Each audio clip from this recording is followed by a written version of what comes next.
Good afternoon and welcome to John Box Watercolor. Today we're going to be painting a scene from Queensland, Australia, but before we get started, if you wouldn't mind giving this video a thumbs up, and if you like what you see, consider subscribing. I'm going to put our reference photo over here on the right-hand side of the screen so you can just take a look. It's fairly simple. We've got this very unique barn structure on some stilts. That's kind of what drew me to the picture. We've also got this little building in the back here, and I've gone ahead and added in some figures, and I also put a horizon line here. The reference photo is zoomed in pretty close, so you can't really see that, but it's definitely on a hill of some sort. So let's go ahead and get started.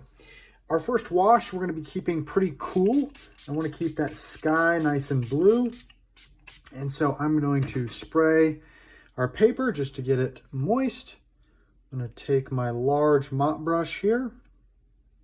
I'm gonna grab a little Cobalt, a little Cerulean, a little Ultramarine, just making a nice cool mixture here.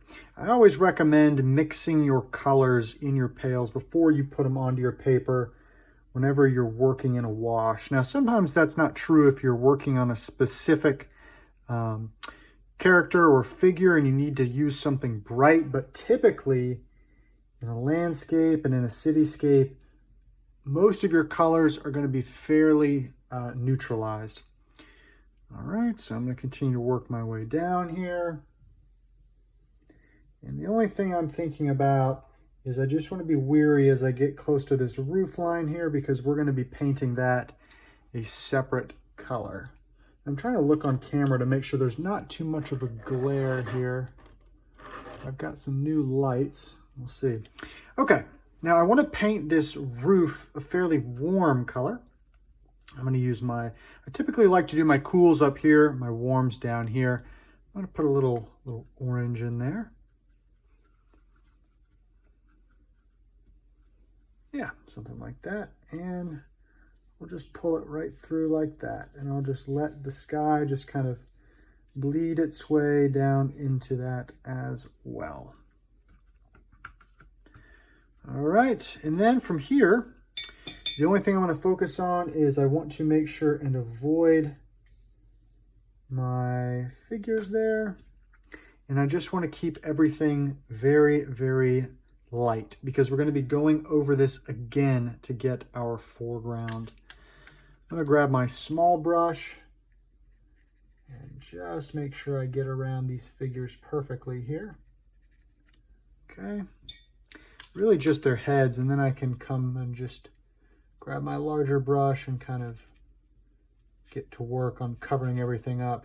When we're doing our first wash, that's really our main goal, is just to give the paper some tint. I'm going to grab some pure water here just to pull down some of that pigment and help keep things nice and light.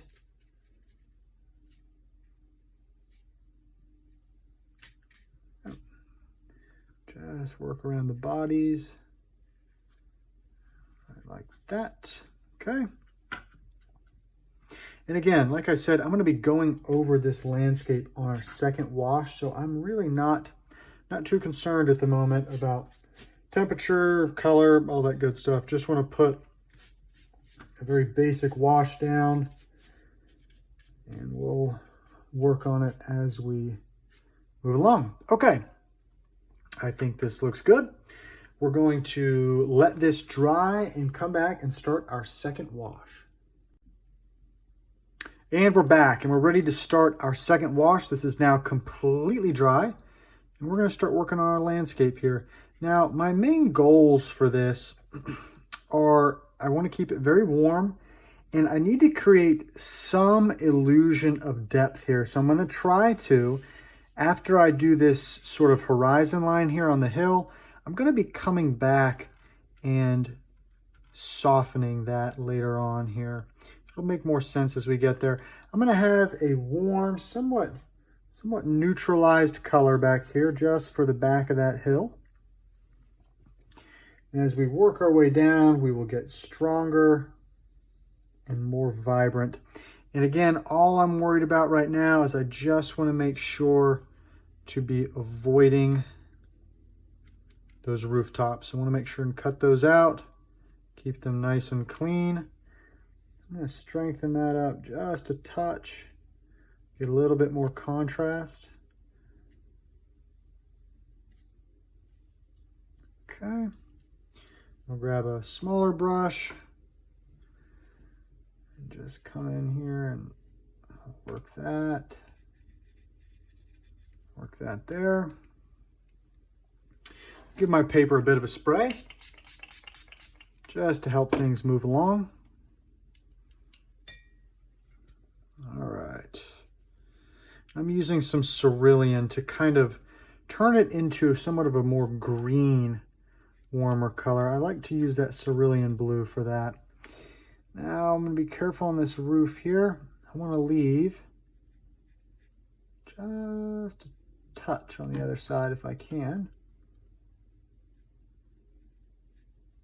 Okay.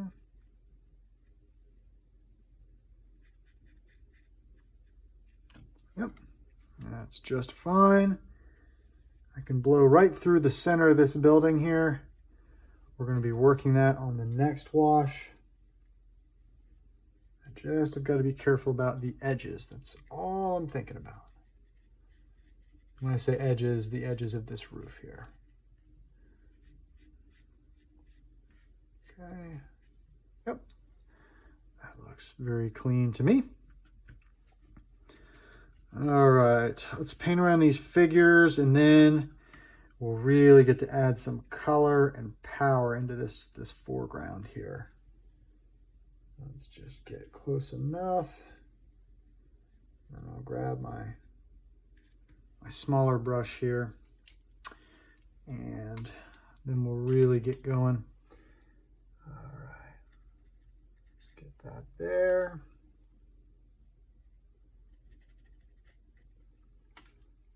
That.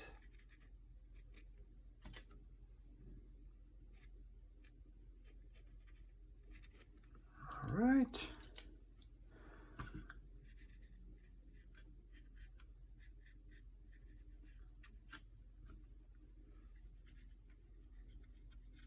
All right. Now we're going to really start warming things up here.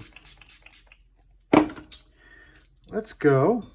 And I want to get just some of that burnt sienna, that yellow ochre, just such powerful, just very bright kind of golden colors. I love the looks of those in landscapes, especially that yellow ochre. And I want to be leaving little bits of light here as well. We're going to come back and turn those into, ooh, that's a little too blue. I'm going to green that up. We're going to be turning those into, could be little bales of hay, could be the tops of rocks. We just want to be making sure that we're giving ourselves every opportunity to take advantage of some of that abstract detail. I'm going to grab some Hansa yellow medium here. And that should really brighten things up.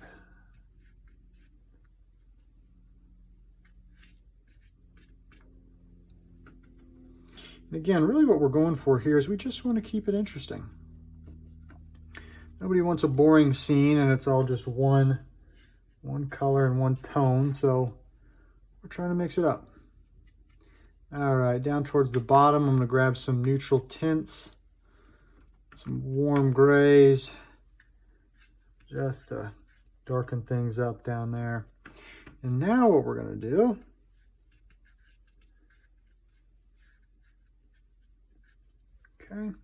is I'm going to take my brush and I'm just going to take some clean water and I'm just going to just kind of smatter it right on this little front area. We're going to get a nice dripping effect. It just, I don't know, it makes your landscapes look a lot more interesting, I think. It just helps texturize that ground. We're going to do the same thing by mixing up some much darker coloration here and just poking it along. You can see how quickly I'm moving my brush. I'm really not going for any specific shape. I'm just trying to create a variation in tone and color, in create some interest in our painting here. Now, I'm going to let this sit for a moment. I want to work on softening that back line there. What I'm going to do, I'm going to take my sort of medium-sized mop brush, rinse all the paint out of it. So it's just damp. Maybe give it one last dip here. I'm going to just run it right along that line there. Then, as always, I've got my paper towel nearby. I can take and sort of just blot it right there. And it should just soften that skyline a little bit. All right. I add just it's tough here. I may have taken a little too much paint away, and I want to add some back. I've got to be very careful to try and match that tone as much as I can. It's okay if there's a little variation. Okay. I think that looks better. All right, just squinting my eyes here, seeing if there's anything else I want to do while this is still wet. I definitely want to get just a little bit more powerful stuff down here at the bottom. I'm just going straight into that burnt sienna, mixing a little neutral tint, and just really trying to texture up this front foreground here. Okay. I think that looks good. We're going to let this dry and we'll come back and we'll start working on our... All right, we are back and ready to start working on this barn here. What I'm going to do is I'm going to mix up somewhat of a cooler color. I'm going to try to keep it fairly neutral as well, but it is a bit cooler in that reference photo. So I'm starting with some cobalt. I'm grabbing some neutral tint, some burnt sienna to neutralize it. And then I'm going to go over here and grab some Chinese white. And if you've watched some of my other videos, you'll know it's not really going to come off as a white color when we mix it in with a dark wash. It's just going to help add and create this very sort of creamy gray color. All right. So let's make a mark. Let's see what we think. I think it's a little too cool. I'll warm it up just a touch and we'll start working through here. I'm going to start right below that edge there and I'm just going to work across. And again, I want this to be fairly dark. I do need to leave this gap over here on the left because there's some posts and things that kind of jut out. This building has somewhat of a porch on it. So I need to keep that in mind. And really just going for a solid, dark, shadowed color here. Now, normally I like to leave some light, but I'm not going to leave much in here just because I want that really strong contrast. Being careful to avoid my figures there. I can come over here. I'm going to work my brush vertically just to get that thinner point. I can pull down a little stilt post thing there. Let's just keep working along. I'm going to start to work underneath here. And before I do that, there looked to be some foliage and things underneath here. And ooh, that's a little bright. I'm going to create a warmer color. And just come through here and just add that little effect before I pull those posts down. It'll be hard to do that once I've pulled them down. All right, let's come back in here. And again, same thing here. I'm going to work with a bit more of a vertical brush angle, just to help facilitate that nice pointy, nice crisp clear point. Now I'm going to grab some very thick neutral tint. I'm going to run it right along the bottom of that roof there, just to let it bleed in to the body of that building there, just to kind of give that little underhang shadow. And I'll leave that alone for a minute and let it do its thing.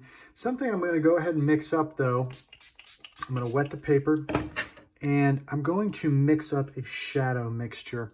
And since we've got a slightly cooler tone there, I'm going to really try to warm up this shadow. A lot of times you'll have your shadows and the objects themselves, they're a similar tone, but you need to change the temperature on there.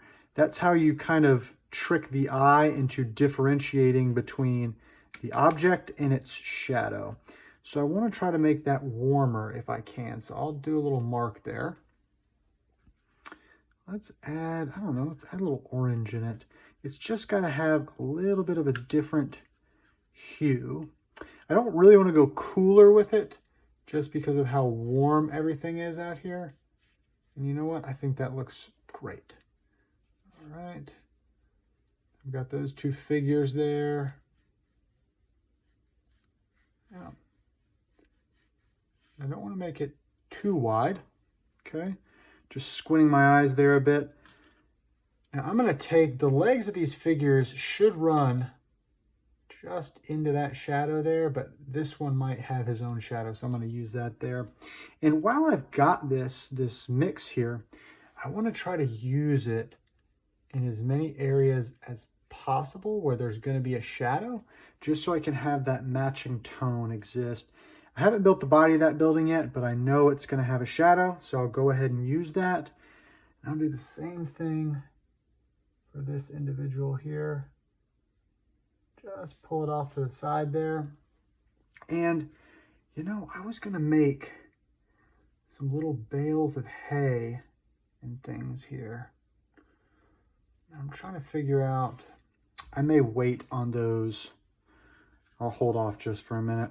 Just because I don't know their exact location. If I did, I would definitely use that shadow mixture. But let's put some windows in there while this is nice and wet, and that way they can kind of bleed in and we'll get that little bit more of a subtle effect. Okay, I'm going to build that back barns color there. I'm going to take that shadow mixture and I'll mix a little ultramarine into it, cool it off. That may be too cool. I think it's okay. Again, trying to get my brush a little bit more vertical.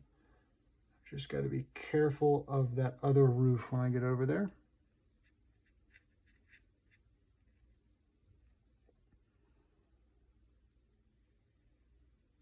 There we go.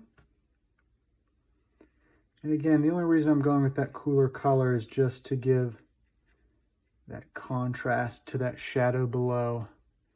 And I'll even pull out just a couple little cool lines and things just to abstract it a little bit. All right, those are looking nice. Let's build some hay bales. I'm going to try to use some of the little areas where we've got light here to create some little rocks and things. Let's see, that's a good one there. Kind of make that circular. It could be a rock. Let's do a nice big hay bale right there. These could really be anything, but I think they make sense more as hay bales and rocks and things. That one's definitely kind of has a hay bale look to it. Oh. Just something like that. I'm just using the area that we already had light there. I'm going to grab some water and just drag it through there to just add a little bit of variation. Something like that. All right. let's start working on this figure here. I want to keep him, I think I'm going to give him a white kind of coat, or excuse me, a white shirt, and then I'll add a darker jacket around him just to sort of bring him out. He's surrounded by so much light. I want to make sure that there's a very strong dark color silhouetting his frame.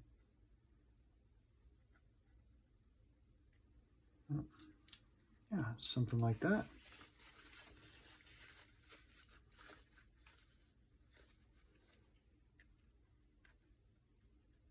I'll just blot out that jacket a little bit there. And I've always got to be careful. This is a mistake I make a lot. I almost wish I would have not silhouetted around the head there as we were working through the painting. I always end up making them a bit too large, and so now I think that that brush stroke is more of the proper sized head, but I've got this large white spot above it, so I'm gonna have to figure out how to fix that. And what I may do is I'll just take some light paint and try to make some lines and things and see if I can't cover it up there. I'll leave it alone for a minute. Now these gentlemen are over in the dark area, and so I'm going to leave them fairly light. I'm going to grab a little lavender there and then just some pure water to just kind of mix it around. And I'll grab some of that pure neutral tint, put on the lower half there, and just kind of drag it through that shadow. And then the other individual, let's do maybe something a touch warmer. I'll just put a little red there. And I'll just take a brush and just kind of move it around. That's pretty intense. I don't know if I'm going to like that or not, but let's go ahead and do the legs first, and then we'll kind of evaluate.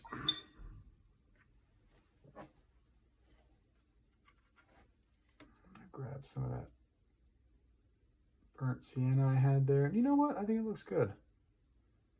I changed my mind. We'll put a little hair there. Maybe it just helps brighten things up. I want to grab just a little burnt sienna, maybe stick a hand or something there. All right, we're starting to come a little bit together here. I'm going to darken up the shadows on these front objects we have here. And I haven't decided. They might not be hay bales. They may be rocks. This one can't be a hay bale. It's too small. I want to add a gated fence back there. I'll mix up some thick paint here. I'll just pull down some vertical lines. And this is again why it's so important to get that first wash nice and light, because that's what allows us to create these really striking lines here for this fence. Something I tend to see with beginners is they end up having this really dark first wash and then a not so dark second wash, and so they end up with this very singular toned painting. They use a lot of color, but you've got to have that contrast of light and dark. That's what makes things pop. Let's create a chimney here, and we'll drag that shadow there across. It's a little bit messy. No problem. I've got my paper towel. I'll add just a dark accent to the top there. I'll do the same thing back here. We'll put a little double chimney there and pull those along the roof. Okay. All right. Ooh, you know what we need to do? I need to darken the the underlying of that roof as well back there. I had not done that yet. All right, let's do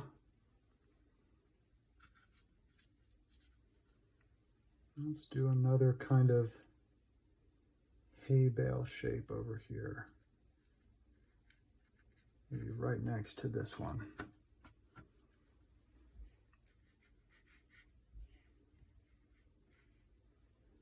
Okay, take my paper towel and I'll lighten the top of it like that. Well, we've got some shapes out here. I don't really like how these three have just lined up perfectly though. I definitely need something over here to kind of break up that pattern. And again, I'm just using a warmer color. Maybe this one will be a bit closer up. Again, all that's important on that shadow is it just needs to be, it's got to be a different temperature or a different tone. That one did not turn out very clear, so we're gonna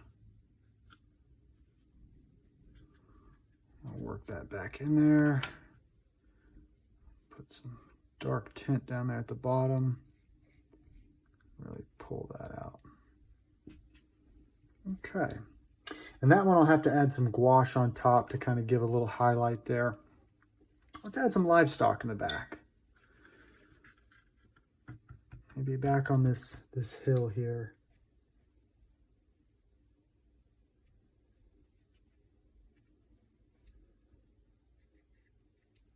Do something like that. I'll take a little bit of neutral tint. Just something darker in color. Just touch a few places on their torso. And I'll let that bleed. Again, all I need are a few vertical lines. I'm not trying to, remember this painting's not about what these things are in the back here. It's just to add a little interest to what's going on here. I'll create some little shadows and things back here. Again, just very abstract to throw something there in the background. I'm going to grab some of this dark paint here. I'm just going to throw it right on this bottom lip of this painting. Just to kind of dirty and darken it up down here. Okay. All right. Looking at my painting, I'm trying to decide kind of what else I want to work on here. I still feel like this is maybe a bit barren over on this side. Luckily, I've got all this dry paint here. I think what I'm going to do is create some foliage. Not much, but just a little something over there, kind of maybe peeking off from the side.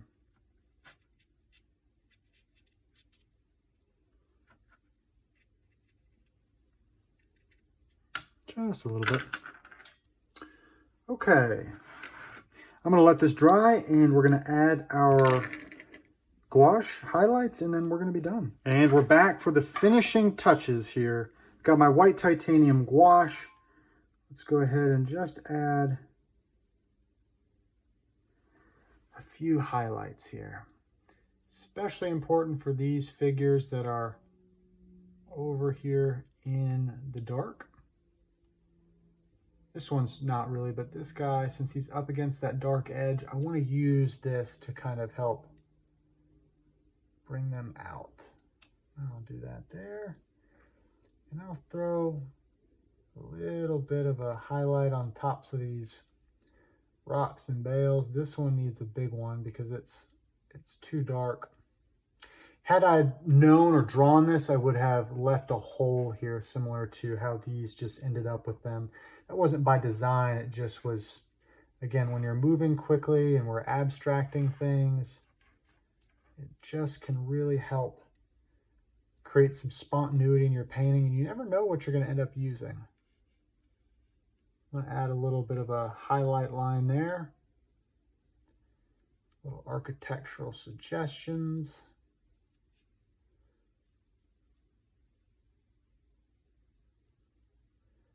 little something there for a door. And maybe I'll just pull a couple of lines for those vertical ones. This guy. Okay. All right. I think all that's left to do here is to sign it. And then we'll go over what we did well, what we didn't do so well. Just as I'm getting this ready, I will say I am pleased with this painting. I think that we put a lot of good interest in the foreground there. There's a lot of variation in color and tones and texture, and that's always what I'm going to be looking for in a painting. Above all else, it might have the worst proportions, it might have the worst figures I've ever drawn in that painting, but as long as it's interesting for some reason, as long as it's got some variation or something there, I think it makes it just a little bit better. All right. I think our building looks excellent. I really like this tone here. I think that turned out very nicely. Things we could have done better. I would have liked to plan for maybe some larger bales or rocks or whatever. I would have liked to have a larger object here in the foreground, and I think I should have planned for that a bit better. I also think our horizon line, it got a little sharp. I would have liked that to be softer back there, but I tried to work on that with that, that wet brush and taking the paper towel, but after it's dried, if you come back and try to do it again, you risk, overdoing it and possibly ruining your painting. And so if it's not quite how you like it, but it's already dry, just leave it alone. Yeah, other than that, I think these two turned out really nicely. I was a little apprehensive about the red there, but I actually think it kind of helps pop from the background and really brings it out since these figures are pushed so far back. Yeah, really like it. So overall, I hope you learned something, and if you stuck with me to the end, I really appreciate it. I hope you consider subscribing, and remember to keep on painting. Thanks.